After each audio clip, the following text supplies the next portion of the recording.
avec un donneur, il est aussi donneur du sang. Il s'appelle le prophète Stéphane Kalinda Wanyemwe, il est aussi docteur de la parole de Dieu, mais aussi il est, n'est-ce pas, représentant légal de la grande communauté charismatique gagnard d'âme dans toute l'étendue de la République démocratique du Congo. Aussi, il est politicien. Bonjour Fanny, vous reçoit.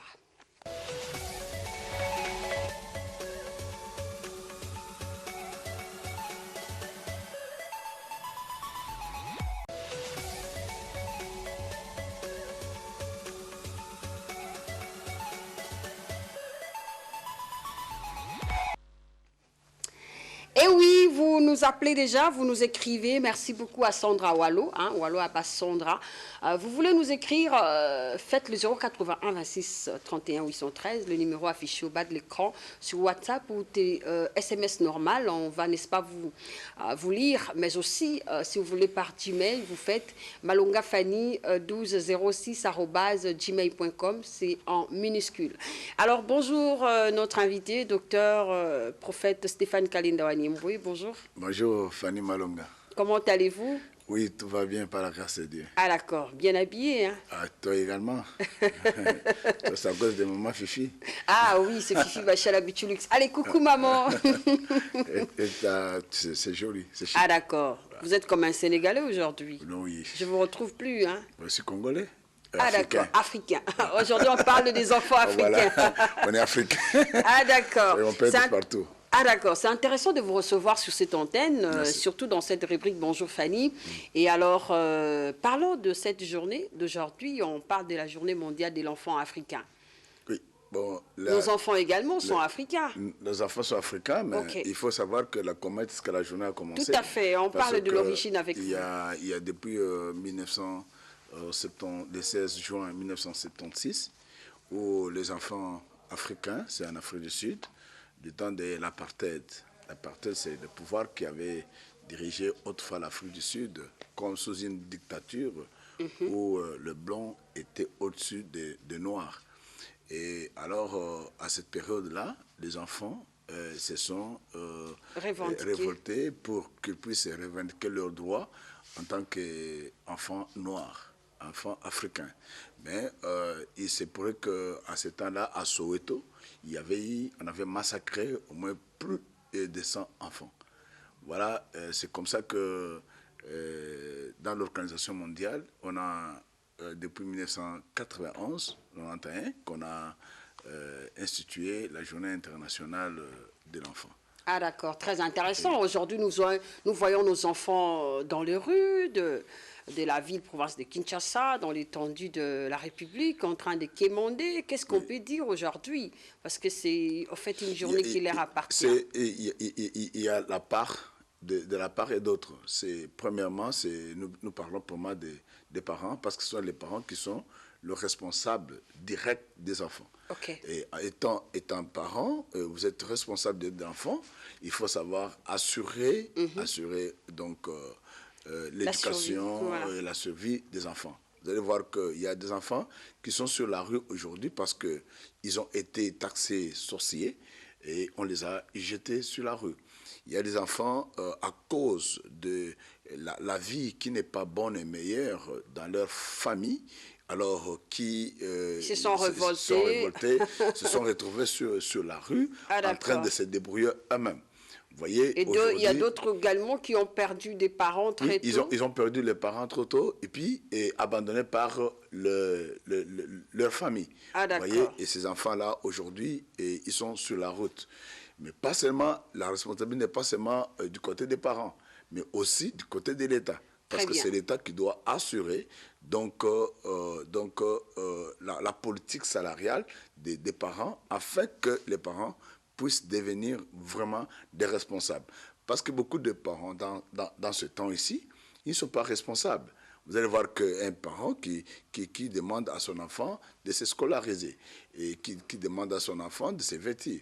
Et il y a des parents qui ont leurs enfants dans la maison et l'enfant a porté une nouvelle chemise, mais il ne sait pas la provenance de la chemise. Tout à fait, et ça choque. Donc, c'est que les parents se retrouvent vraiment incapables de pouvoir supporter donc leur famille. C'est la part des responsabilités, c'est auprès aussi de l'État. Nous profitons de cette occasion justement parce que vous êtes un serviteur de Dieu. Actuellement, on subit, je ne sais pas, on peut dire ça, une pression. Hein? Dans les rues, hein, dans les avenues, il y a des petits enfants, on leur demande de toucher un petit sac, soit un petit sachet. Il y a un vieux ou une dame qui est en train de marcher avec le micro, en train de crier « Bosunga orphelin, Bosunga, entre-temps, cet enfant-là, je ne sais pas s'il avait déjà mangé » ou cet argent qu'ils sont en train de collectionner, si réellement ça aide ces enfants-là ou ça leur aide, mais les enfants sont juste un élément justement pour renforcer leur poche. Je suis vraiment désolé de parler de ça, Madame Fanny, parce que c'est un comportement que moi je déteste. Quand vous avez fait votre orphelinat, c'est-à-dire que vous devez mettre les moyens en jeu pour supporter les orphelins. Ce n'est pas aller sur la route, sur la rue, et aussi dans des bus, présenter des photos, et maintenant ça devient avec des baffles, donc dans des carrefours, avec des enfants, non. Mais écoutez, moi-même je me pose la question, mais celui qui part là du matin au soir, comment lui il vit? C'est qu'il vit dans ce qu'on est en train de donner pour les orphelins. Mais justement, je vous interpelle au fait. Moi, je ne suis pas... Excusez-moi, prophète, oui. Je vous interpelle justement pour que vous puissiez soit démentir, soit encourager, que le public puisse écouter, parce que non, ça dérange en fait l'opinion. Je n'encourage pas. Ça devient... C'est une façon d'embêter les gens. Je dis ceci, quand vous avez fait votre orphelinat, donc il faut que vous soyez en mesure, d'abord vous-même, vous êtes en mesure de pouvoir assumer, voilà. Et en plus, vous pouvez aller vers les partenaires. Bien sûr. Mais ce n'est pas aller sur la rue, sur la rue, dans des carrefours, dans bref, des bus, il faut avoir une référence. Oui. Commencer certainement, il y a des gens qui ont des orphelinats, mais il y a aussi ceux-là qui sont en train de faire des aventures. Donc, vraiment, je suis moi très désolé de parler de ça, mais je sais que quand on... Vous serez obligé. On a l'ONG, il faut savoir comment est-ce que vous pouvez avoir l'argent qui peut vous permettre de faire avancer votre ONG. Et ces enfants africains, nombreux, ce ne sont pas seulement les enfants de la rue que nous mettons accent. Nous faisons allusion également aux enfants de la maison. Ce sont des enfants africains, mais restons d'abord dans ces enfants-là avant d'entamer d'autres choses, parce qu'on a 3 choses à parler avec vous. Et ces enfants, nous avons des enfants qui ont fait un génie en eux. Ils ont du talent, ils ont, n'est-ce pas, des capacités de dons, mais on ne sait pas comment est-ce que vous faites le suivi. Non, l'encadrement d'abord des enfants, c'est à partir de la famille. C'est la famille qui est la cellule de base. C'est-à-dire que les parents, ils doivent s'occuper des enfants. Premièrement, assurer leurs études. Quand un parent constate que dans son enfant, il y a un certain talent. Vous savez que nous, ici, par exemple, nous avons certaines disciplines. Nous disons aux enfants que voilà, il ne faut pas aller jouer au foot, il ne faut pas faire ceci, il ne faut pas jouer il ne faut pas le tennisser avec le karaté. Mais nous voyons les karatékas qui sont devenus célèbres, les basketteurs. Nous avons le Mutombodi Kembesi, qui est un monsieur connu partout dans le monde. Une figure emblématique. Voilà, nous avons des boxeurs. Il y a un Congolais qui a fait un match donc formidable. Il n'y a pas longtemps qu'il est donc ils nous champion. Ont représenté également en Angola. Vous voyez, donc ça veut dire qu'il y a des enfants qui ont les talents. Et il faut que chaque parent puisse découvrir son enfant. Mon enfant ici a un talent et il peut émerger dans ce talent-là. Ah, d'accord. Et il peut faire mieux les choses que prendre l'enfant, l'orienter. Vous allez l'orienter. Écoutez, moi j'ai un enfant, mon fils cadet qui est en 6e, il va faire TENAFEP d'ici le jeudi prochain. Ah, d'accord. Mon fils cadet, il me dit, tous les jours, il dit, moi je vais être mécanicien. Je dis, mais qu'est-ce que cet enfant? Il est très intelligent. Il est parmi les 3 premiers. Il est très intelligent. Il me dit, moi je vais être mécanicien. Et pour vous, c'est pas faisable? Non, non, c'est faisable pour moi. C'est de chercher une école ou une bonne école où il doit faire la mécanique générale. Et si Dieu permet qu'il a à l'université, il va faire, il va aller à l'ISTA. C'est comme Maman Fifi Bachala. Les parents doivent orienter les enfants. Vous pouvez trouver un enfant qui n'a jamais été... qui n'a jamais touché à la machine à coudre ici, mais vous allez voir, il fait la coupe, il fait tout, mais il faut amener l'enfant. Patron? Oui, il y a les enfants aussi, les enfants qui sont dessinateurs. Ah d'accord. Vous voyez, donc il faut savoir orienter les enfants. Ok. Écoutez, ce qui nous détruit, nous, c'est quoi? Tous les enfants ne sont pas appelés à faire d'abord l'université. Ça, il faut le savoir. Il y a des métiers que quand un enfant est bien orienté, il va devenir un grand un jour. Très bien. À cause de ce métier-là. C'est-à-dire qu'aujourd'hui, nous voulons que tous les enfants aillent à l'université. Nous avons beaucoup de cadres d'université qui ne savent même pas ni lire ni écrire. Alors, félicitations à Maman Fifi Bachala, qui, son enfant est footballeur. Non, oui. C'est un basketteur. Il est basketteur. Il excelle déjà, mais Dieu l'a appelé en chemin. Oui. Il doit abandonner son talent pour, n'est-ce pas, entrer dans le champ des dieux. Maman a dit, je n'en peux rien, c'est son choix et voilà. Mais écoutez, c'est un conseil que je donne. Vous êtes dans ce domaine. Un conseil que je donne. Il peut être basketteur, mais dans l'entretemps, il sert Dieu. Servir Dieu ne peut pas l'empêcher à être basketteur. Mais comment il va gagner aussi d'autres basketteurs? Il doit les gagner tout en étant ensemble avec eux. Ça dépend aussi de la conversation qu'il a fait en particulier. Avec Dieu, oui, si Dieu lui a dit de faire ça, c'est son choix. Mais moi, le conseil que je peux lui donner, c'est ça. Ah d'accord. Voilà. Très intéressant. Alors, on va changer de cap. Nous allons parler à présent de cette journée nationale de la santé du pied. La santé du pied. Si elle nous a l'excellence compte, mon Dieu. La santé du pied. Est-ce qu'on a l'habitude déjà de faire le pédicule?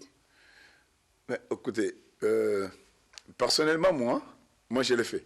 Non, je demande aux téléspectateurs l'habitude, en fait.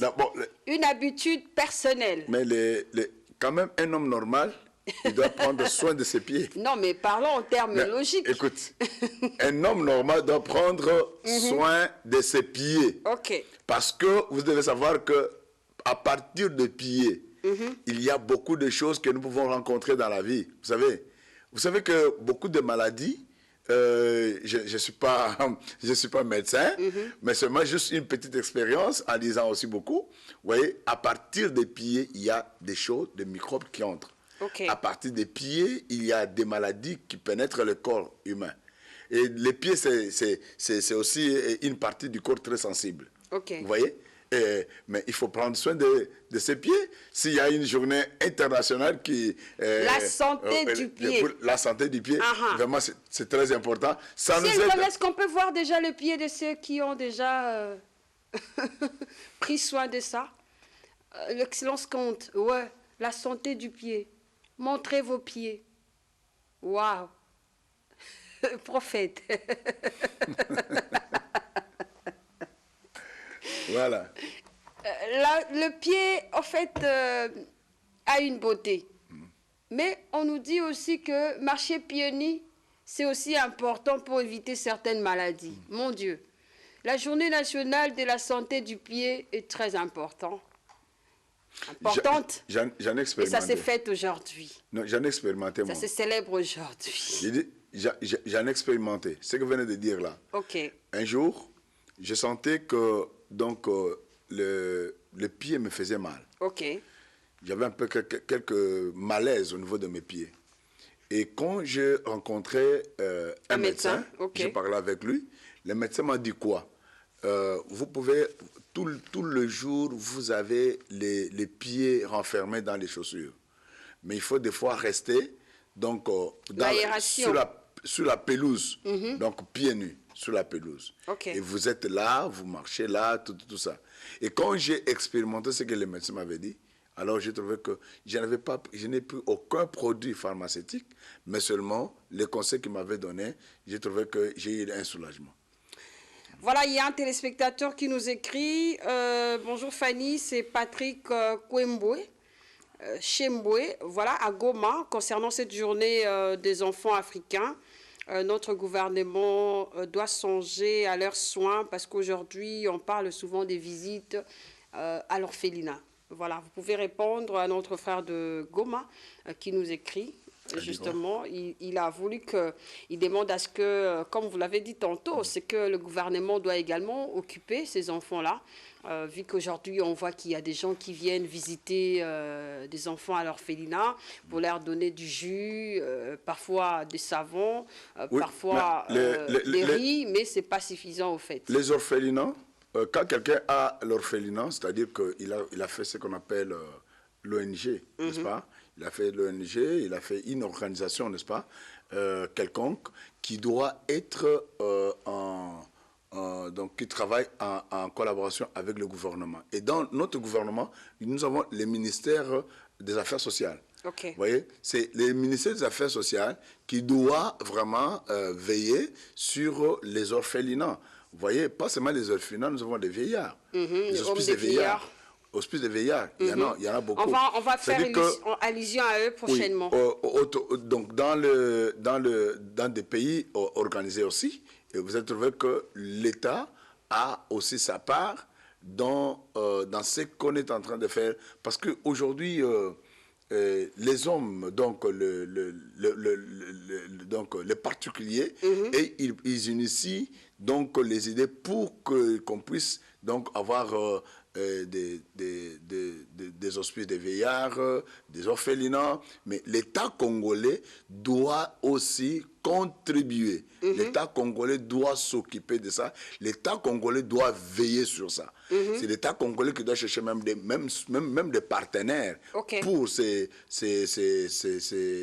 orphelinats. Ainsi de suite. Donc, c'est que, vous voyez, aujourd'hui nous sommes à l'est de la République. Nous avons beaucoup d'orphelins là-bas.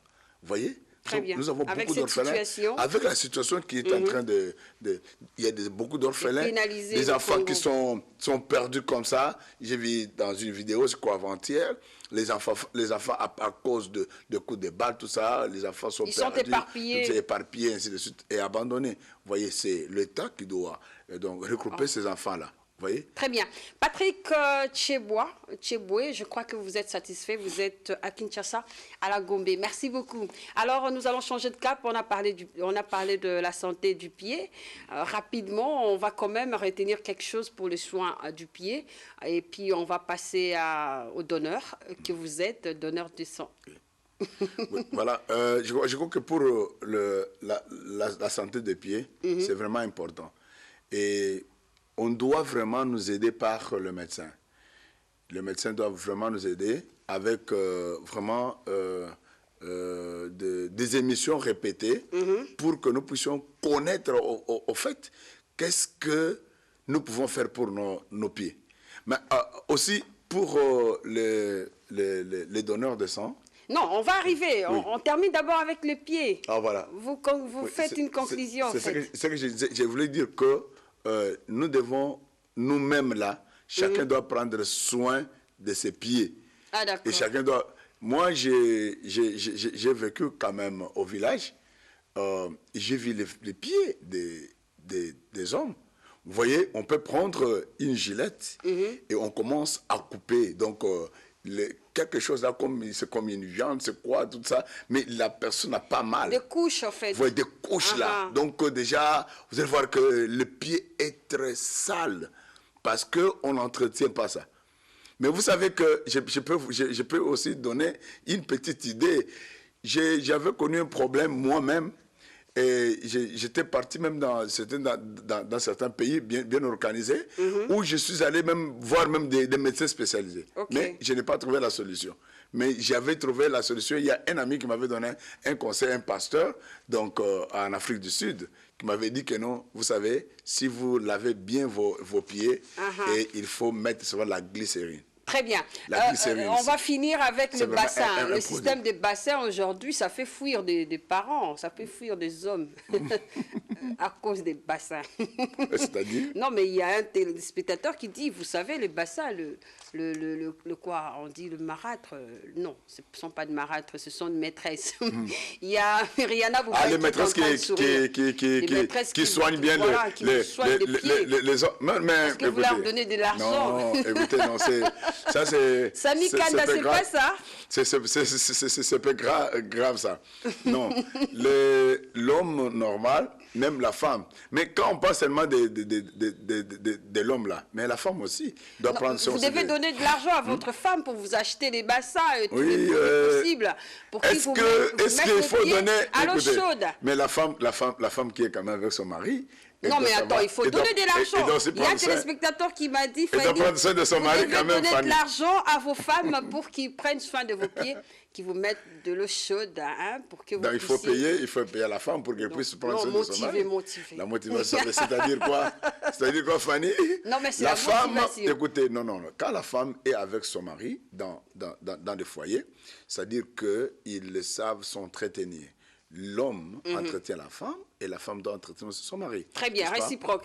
Il y a un téléspectateur qui nous écrit au nom de José, il dit, pasteur, vous êtes également un pasteur de l'église des Réveils. Est-ce que vous n'avez pas une part des responsabilités à propos de ces enfants de la rue, Koulouna et tout ça, particulièrement? Pas du tout, j'exclus cette histoire-là. Écoutez, je vais vous dire, j'exclus vraiment en bloc. Okay. Il y a dans les églises, pas seulement les églises des Réveils, il y a des églises traditionnelles, où on parle souvent de la sorcellerie, ainsi de suite. Mais tous les enfants qui sont sur la rue, madame, premièrement, écoute, je vais te dire qu'en dehors d'être pasteur, je suis sociologue de formation. Très bien. Vous voyez? Et ce sont des choses que je connais et j'ai étudiées. Et le fait que les enfants se trouvent sur la rue, ce n'est pas à cause de l'église. Ça, c'est faux.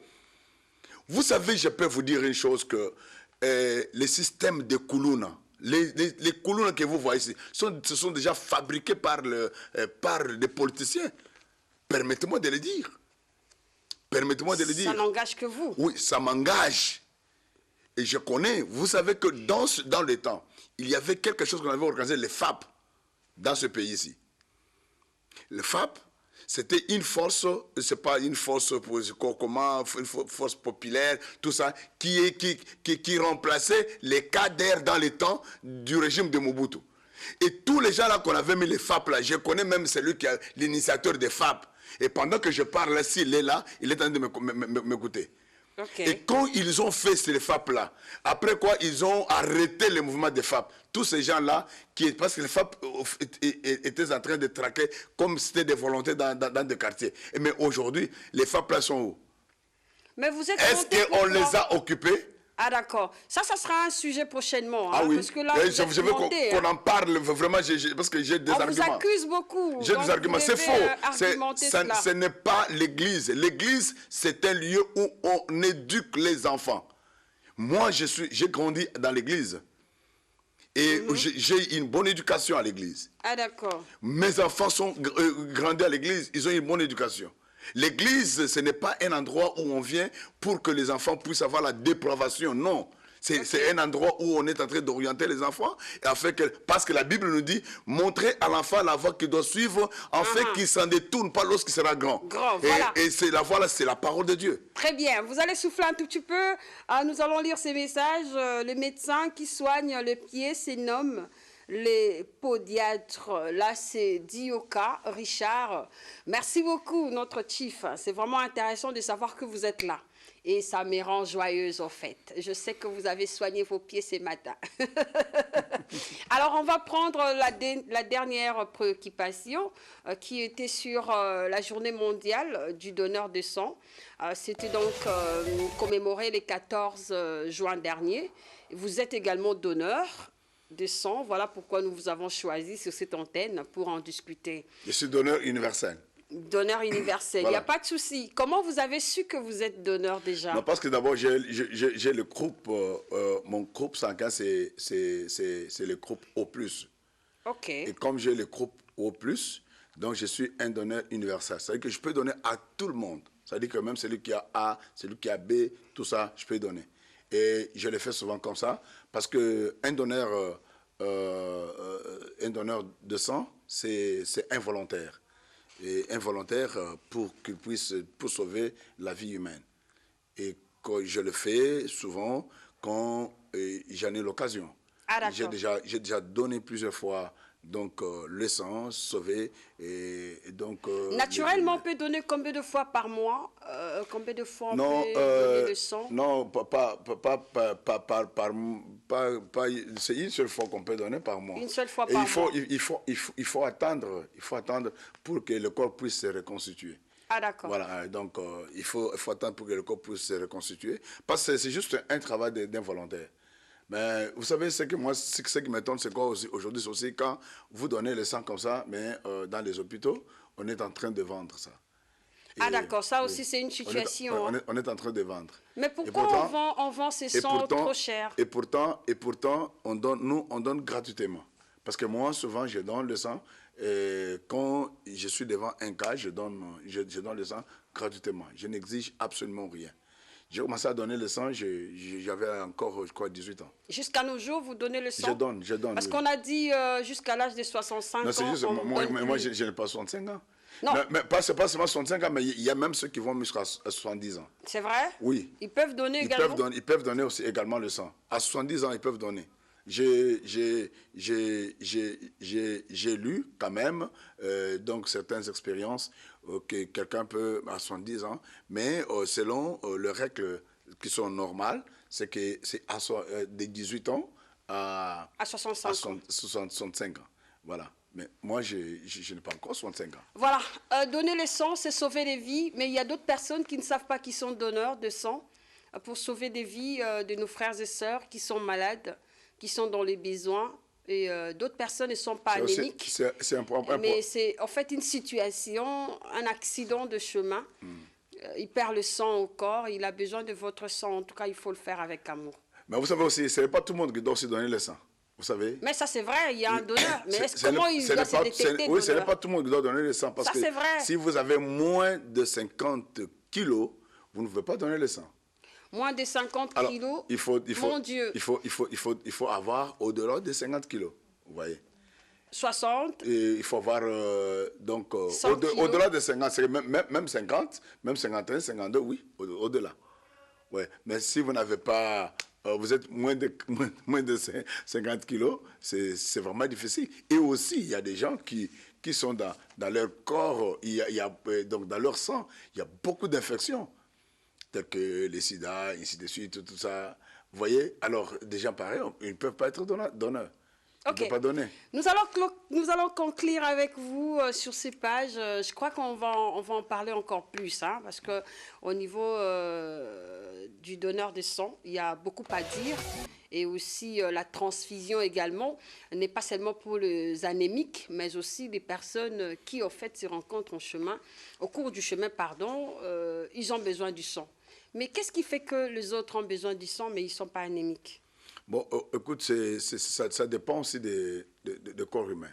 Parce qu'il y a des gens qui tombent anémiques à cause de fièvre. Quelqu'un a fait trop de Ah, fièvre. des fortes Il a fièvres. fait de fortes fièvres là. Mais lorsque vous traînez, donc vous allez perdre le sang.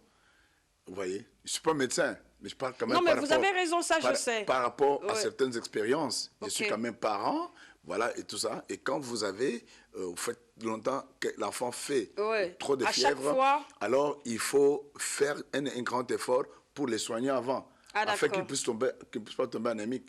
Il y a des gens, quelqu'un qui a connu par un accident, il peut perdre le sang, Ah, il peut faire d'accord. l'hémorragie, il peut perdre le sang, et puis il faut qu'on puisse le transfuser. C'est qu'il y a beaucoup Il y a beaucoup de cas, dans- voilà, en oui, chemin voilà, et c'est tout ça. Et vous êtes de quel groupe, vous dites? Moi, c'est O+.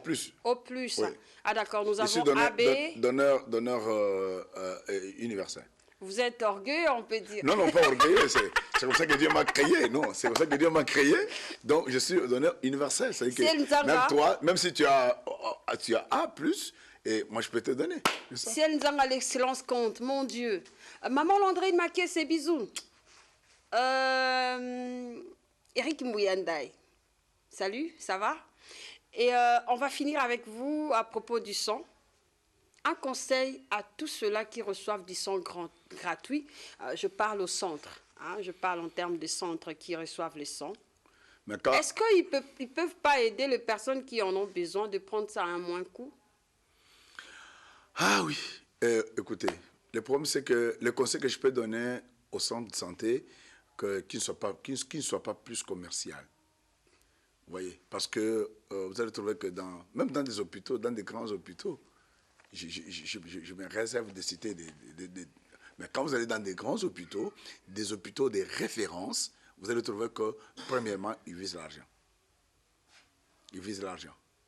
Et vraiment, quand vous allez, par exemple, à l'hôpital de Mabanga, vous allez trouver que... D'ailleurs, là, c'est une situation chaotique. Quand vous arrivez là-bas, même pour la transfusion, il faut voir les dépenses que vous allez faire, n'est-ce pas? Et le personnel médical... Temps aussi. À un certain moment, c'est comme s'ils n'ont pas de cœur. C'est comme s'ils n'ont pas pitié. Mais quand quelqu'un n'a pas le sang au corps, comment il va maintenant, le conseil que je peux donner, c'est qu'ils doivent vraiment suivre la déontologie médicale. Tout à fait. Et les serments d'Hippocrate. Voilà. Et leur serment. C'est ça le conseil que je peux leur donner. Je ne sais pas aller trop, parce qu'ils vont dire que non, les patients sont en train de nous accuser. Non, vous n'accusez personne, c'est la RTNC de développement. Nous échangeons pour essayer un peu de corriger certaines choses. Voilà. C'est notre pays. Parce que le sang, on le donne gratuitement.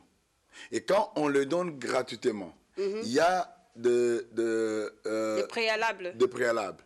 Bon, vous pouvez utiliser votre poche. Il y a des poches qu'on utilise. Il y a des produits qu'on utilise. On n'en disconvient pas. Mais il faut quand même donner un prix donc raisonnable. Parce que quand vous allez partout, vous allez trouver qu'on vend le sang à 35 000 francs. Je ne sais pas si c'est encore... mais on vend à 35 000 francs, 40 000 francs. Il y a même ceux-là qui exagèrent même, et qui frappent les gens comme ça, 60 000. Parce qu'il est... Non, mais pour un anémique, par exemple... Il est dans l'urgence, il faut qu'il puisse... et la personne qui en prend, par exemple, 3 fois le mois, il a un problème. Voilà, donc c'était un plaisir, fidèles téléspectateurs, de vous tenir compagnie aujourd'hui. Je suis très émue en tout cas. Mon invité était présent. Il a répondu à toutes les questions. Je pense que vous êtes satisfaits. Si vous avez quelques éléments à nous signaler, faites-nous parvenir par les textos, en fait, soit par Gmail, comme je l'ai si bien dit. Merci beaucoup, prophète Stéphane Kalenda Wanyemwe. Moi, de vous remercier, Fanny Malonga, pour la confiance que vous faites souvent de m'inviter sur le plateau. Très bien. C'était Bonjour Fanny, ici Nzang à l'excellente compte.